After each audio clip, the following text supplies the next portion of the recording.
Tämän vuoden onnistuneimman kielikuvan on kirjoittanut Samuli Putro.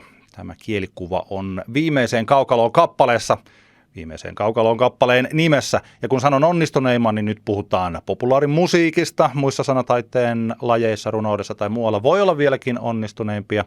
Ja totta kai kun sanon, että tämän vuoden, niin tämän vuoden tähän mennessä ehkä muut kotimaiset kirjoittajat pystyvät tekemään vähintäänkin yhtä hyvän, kuka tietää.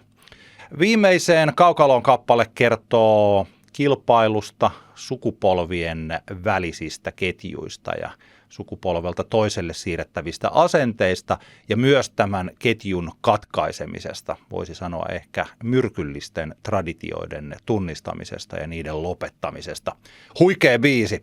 Mennään siihen kielikuvaan aivan kohta, mutta ensin käydään läpi, mistä biisissä yleisemmin on kysymys. Tarinansa puolesta kappale kertoo jääkiekosta. Peli on kesken, vielä voi tulla, laukaus ratkaiseva. Kaukalon reunaan nojaava poika on vakava puolustaja. On luistimen varmuus ja tehtävä selvä, suojele maaliasi. Seuraava vaihto on viimeinen vaihto, kello syö sekunteja. Mä oon pelannut junnuna jalkapalloa ja koripalloa ja jääkiekkoa ja salibändiä ja kaikkea muuta. Tämähän on erittäin tuttu tilanne. Mä puhun aina siitä, että miten ensimmäisessä säkeistössä luodaan maailma. Tässä se maailma, joka luodaan, niin se on hyvin tuttu. Mä luulen, että se on hyvin tuttu myös niille, jotka eivät ole koskaan olleet joko futisvanhempia tai kiekkovanhempia tai pelanneet itse tätä lajia. Kentällä täytyy kaikkensa antaa. Se unohtaa koulun ja unohtaa riidat. Unohtaa sen, että kovin on pieni, sellainen, jonka voi taklata helposti. Samuli Putro on erittäin empaattinen kirjoittaja, on ollut sitä aikaisemmissa teksteissään. Ja Samuli Putron lämpö ja empaattisuus yhdistettynä siihen hänen tapaansa laulaa tai lausua näitä kappaleita, niin se on hirmuisen hurmaava. Siis mähän pidän Samuli Putroa yhtenä aikamme osaavimmista kirjoittajista. Sitten päästään kertosäkeeseen.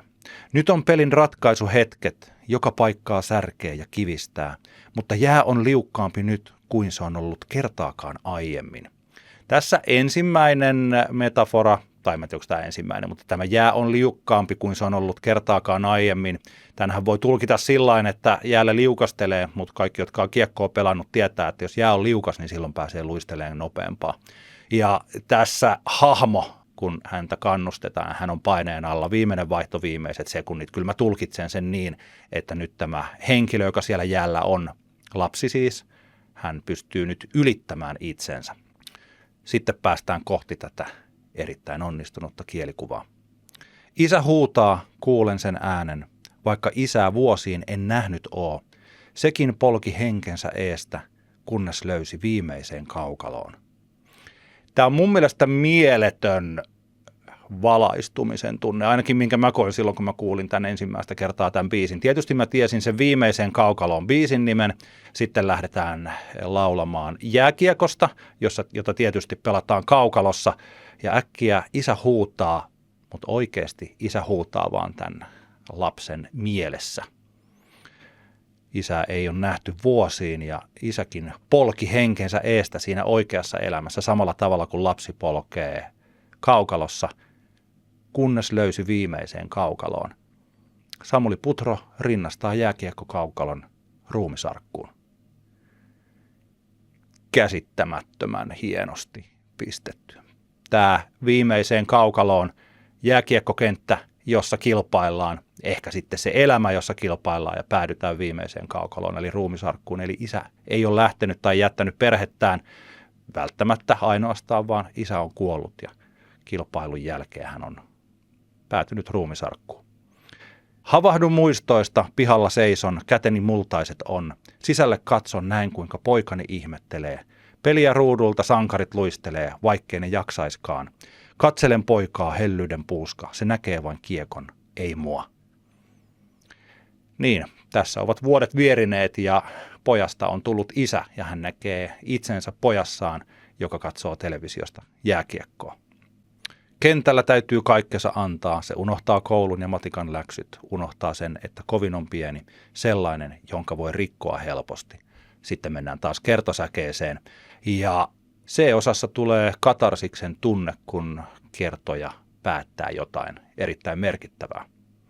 Kumpa jaksaisin olla paikalla, kun on murheet ja poikaa pelottaa. Etten jättäisi sitä yksin, kun tulee nuoruus ja reitit sekoittaa. Isä polki kuin viimeistä päivää, kunnes päätyi viimeiseen kaukaloon. Mutta laulun kertoja minä ei aio tehdä niin. Hän on päättänyt, että hän ei polje viimeistä päivää.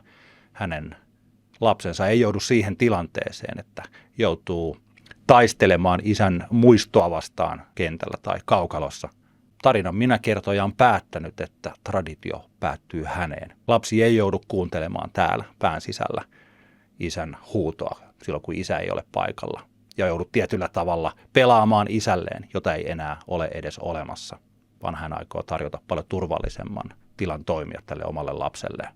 Huikea biisi, mieletön sanoitus ja, kuten sanoin, käsittämättömän toimiva kielikuva, viimeinen kaukalo. Ja Samuli Putro.